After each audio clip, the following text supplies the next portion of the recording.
Hello guys, നമ്മള് മാസങ്ങളോളം കഷ്ടപ്പെട്ട് രാത്രി ഉറക്കമൊളച്ച് പഠിച്ച കാര്യങ്ങള് പരീക്ഷാ ഹാളിലെ ആ ഒരു 2 അല്ലെങ്കിൽ 3 മണിക്കൂർ കൊണ്ട് ആൻസർ പേപ്പറിൽ എഴുതുമ്പോഴാണ് നമുക്ക് മാർക്ക് കിട്ടുന്നത് അല്ലെ. പക്ഷെ പല കുട്ടികളും നന്നായിട്ട് പഠിച്ചാലും എക്സാം ഹാളിൽ ചെയ്യുന്ന ചില ചെറിയ തെറ്റുകൾ കാരണം വിചാരിച്ചിത്ര മാർക്ക് കിട്ടാറില്ല. സത്യത്തില് പരീക്ഷയിൽ ഫുൾ മാർക്ക് വാങ്ങുന്നവര് ഒരുപാട് പഠിക്കുന്നവര് മാത്രമല്ല, ആൻസർ എങ്ങനെ എഴുതണം എന്ന് കൃത്യമായിട്ട് അറിയാവുന്നവര് കൂടിയാണ്. ഒരു ടീച്ചർ നിങ്ങളുടെ ആൻസർ ഷീറ്റ് നോക്കുന്ന സമയത്ത് സന്തോഷത്തോടെ ഫുൾ മാർക്ക് തരാൻ തോന്നുന്ന രീതിയിൽ എങ്ങനെ പേപ്പർ പ്രസന്റ് ചെയ്യാം എന്ന് നമുക്ക് ഈ ഒരു വീഡിയോയിൽ മനസ്സിലാക്കാം. Tip number 1, cool off time. പരീക്ഷ തുടങ്ങുന്നതിന് മുമ്പ് കിട്ടുന്ന 15 മിനിറ്റ് കൂൾ ഓഫ് ടൈം വളരെ ഇമ്പോർട്ടന്റ് ആണ്. പല കുട്ടികളും ഈ ഒരു സമയത്ത് വെറുതെ ഇരിക്കുകയോ പേടിച്ചിരിക്കുകയോ ചെയ്യും. എന്നാൽ ഇനി മുതൽ ക്വസ്റ്റ്യൻ പേപ്പർ മുഴുവൻ നിങ്ങൾ ശ്രദ്ധയോടെ വായിക്കുക. അതിൽ നിങ്ങൾക്ക് 100% നന്നായിട്ട് അറിയാവുന്ന എളുപ്പമുള്ള ചോദ്യങ്ങളെ പെൻസിൽ കൊണ്ട് ഒരു ചെറിയ ഡോട്ട് ഇട്ട് മാർക്ക് ചെയ്യുക.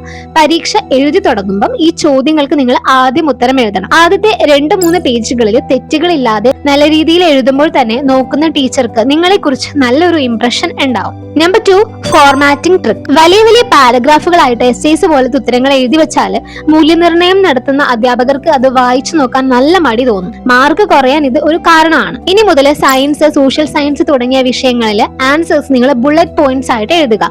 ഓരോ പോയിന്റുകൾക്കിടയിലും വ്യക്തമായിട്ടുള്ള ഗ്യാപ്പ് ഇടുക. ആൻസറിലെ പ്രധാനപ്പെട്ട കീവേഡ്സ് പെൻസിൽ കൊണ്ട് അടിയിൽ വരയ്ക്കുക, അതായത് അണ്ടർലൈൻ ചെയ്യുക. ഓരോ ആൻസർ കഴിഞ്ഞാലും ഒരു ലൈൻ വരച്ച് അടുത്ത ആൻസർ നിങ്ങൾ എഴുതാനായിട്ട് ശ്രദ്ധിക്കുക. നിങ്ങളുടെ ആൻസർ ഷീറ്റ് അപ്പൊ കാണാൻ തന്നെ നല്ല ആകർഷകമായിരിക്കും. അപ്പൊ ഇങ്ങനെ ഒന്ന് എഴുതി നോക്കൂ. Number 3, smart time allocation.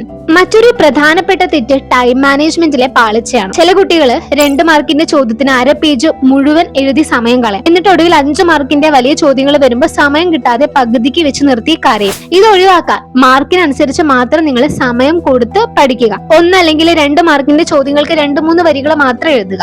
വലിയ മാർക്കിന്റെ ചോദ്യങ്ങൾക്ക് കൂടുതൽ സമയവും അതേപോലെ ഇമ്പോർട്ടൻസും കൊടുക്കുക.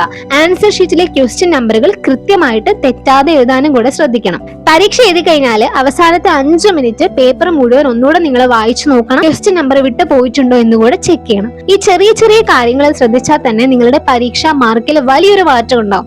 വരാൻ പോകുന്ന ഓണം എക്സാം മികച്ച രീതിയിൽ എഴുതാൻ എല്ലാവർക്കും സാധിക്കട്ടെ. ഈ ഒരു വീഡിയോ നിങ്ങളുടെ ഫ്രണ്ട്സിന് ഷെയർ ചെയ്യാൻ മറക്കരുത്. കൂടുതൽ സ്റ്റഡി ടിപ്സിനായിട്ട് നമ്മുടെ ചാനൽ സബ്സ്ക്രൈബ് ചെയ്യൂ. അപ്പോൾ ഓൾ ദി ബെസ്റ്റ്.